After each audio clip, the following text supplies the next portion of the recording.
అధ్యాయం 24 వచనం. యోహాను సువార్త 4 అధ్యాయం 24 వచనం. దేవుడు ఆత్మ గనుక ఆయనను ఆరాధించువారు ఆత్మతోనూ సత్యంతోనూ ఆరాధింపవలెను. ఆయనను ఆరాధించువారు ఆత్మతోనూ సత్యంతోనూ ఆరాధింపవలెను. ఒక ప్రశ్నతో మనము ఆరంభించుకుందాం. ప్రశ్న ఏంటంటే, ఇంతవరకు మనం చేసిన ఆరాధనలో ఆత్మానుసారమైన ఆరాధన, సత్యంతో కూడిన ఆరాధన మనం చేశామా? మన ఆరాధనలో ఆత్మానుసారమైన ఆరాధన, సత్యంతో కూడిన ఆరాధన ఉందా? అది దేవునికి చెల్లిందా? ప్రశ్నించుకుందాం. ఎప్పుడు ఈ ఆత్మానుసారమైన ఆరాధన చేయగలుగుతాం?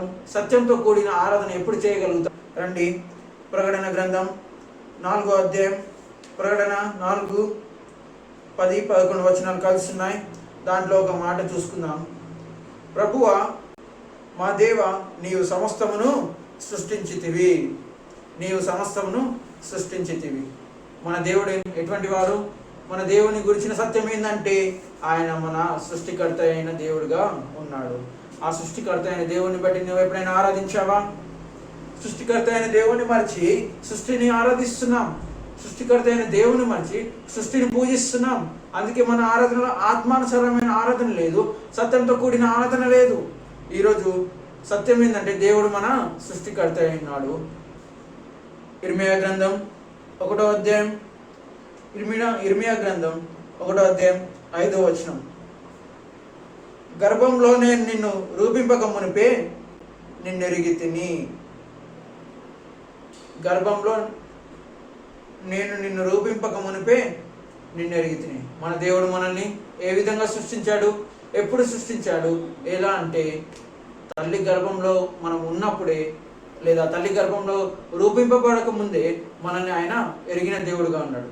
కానీ నువ్వు నేను దేవునికి ఏ విధంగా ప్రశ్నిస్తామంటే, దేవుని పైన ఏ విధంగా సరుగుతామంటే, దేవా నాకు ఈ ప్రాంతంలో ఎందుకు పెట్టినావు? దేవా నాకు ఈ వీళ్ళ మధ్యలో ఎందుకు పెట్టినావు? నాకు ఈ సంఘంలో ఎందుకు పెట్టినావు? నాకు ఈ కుటుంబంలో ఎందుకు పెట్టినావు? నాకు ఈ ఉద్యోగం ఎందుకు ఇచ్చినావు? నాకు ఇలాంటి పరిస్థితి ఎందుకు అనుమతించినావు అని చెప్పి దేవుని పైన మనం సరిగే వారిగా ఉన్నాం. మనం దేవుడు చేసిన పనిలో, దేవా నన్ను ఈ ప్రాంతంలో పెట్టినావు, దేవా నాకు ఈ ఉద్యోగం ఇచ్చినావు, దేవా నాకు ఈ సంఘం ఇచ్చినావు, అందుని బట్టి నీకు వందనాలని చెప్పి మనం చేసే ఆరాధన తక్కువ. దేవుడు చేసిన పనిని, దేవుడు గర్భంలో మనకు రూపింపబడక ముందే ఏర్పరచుకున్న దాన్ని బట్టి మనం దేవుని పైన సనుగుతున్నాం. దేవుని బట్టి ఆరాధిస్తలేము, దాన్ని బట్టి ఆరాధిస్తలేము. కానీ దేవుడు సెలవిస్తున్న మాట ఏంది? నువ్వు ఈ ప్రాంతంలో ఉన్నావు, నువ్వు తల్లి గర్భంలో రూపింపబడక ముందే నేను ఎరిగినాను, నీకు ఈ సంఘం ఇచ్చాను, నీకు ఈ ప్రాంతం ఇచ్చాను, నీకు ఈ కుటుంబం ఇచ్చాను. అది నువ్వు రూపింపబడక ముందే నీకు నియమించాను, ఈ ప్రాంతంలో ఏర్పరచుకున్నాను అని చెప్పి దేవుడు సెలవిస్తున్నమాట. దేవుడు మనల్ని ఈ ప్రాంతంలో సృష్టించాడు. కానీ నువ్వు నేను ఏం చేస్తున్నాం? దేవా నాకు ఈ ప్రాంతం ఎందుకు ఇచ్చినావు అని చెప్పి దేవుని ప్రశ్నిస్తున్నాము. ఇకనైనా సత్యాన్ని తెలుసుకుందాం. ఏంటంటే, దేవుడు నిన్ను నన్ను గర్భం కంటే ముందే, గర్భంలో రూపింపబడక ముందే ఏర్పరచుకున్నాడు. ఒకసారి మనం ఆలోచిద్దాం.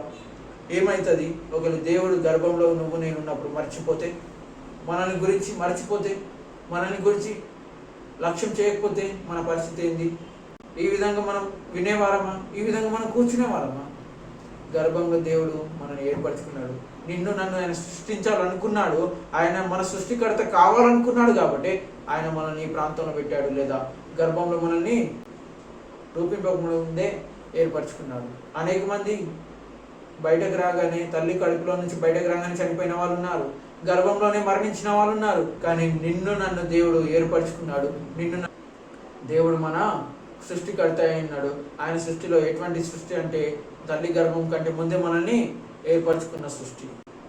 కాబట్టి ఆయనను ఆరాధిద్దాం.